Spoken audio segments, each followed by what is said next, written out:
passou pro João Henrique, cortando bem saída pela linha de lado, buscou, olhou pra grande área, meteu a bola pra Marcos Paulo, na ponta direita, cabe cruzamento, preparou Marcos Paulo, cruzou rasteiro por baixo, Santiago bateu, desvio. Tá deixando a equipe do Oeste jogar, né? Tem que neutralizar na origem, porque o Oeste tem um jogador a menos. A ação do Lisca, ele abriu mão de jogar. O Francis Paz vinha até bem no jogo, mas ele preferiu manter o Ney. Com a manutenção do Ney, reforça a marcação, fica com 2 de marcação no meio campo, com o Jardel e o Ney. E na frente fica um jogador lá, Gladir. Olha a bola na frente do gol.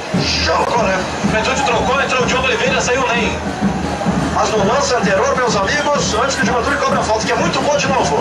O Douglas perdeu um gol incrível, ele tinha que bater no gol, só isso. E ele foi levando, perdeu o ângulo, e aí perdeu uma grande chance, mas tem falta no Juventude, o chão na cobrança.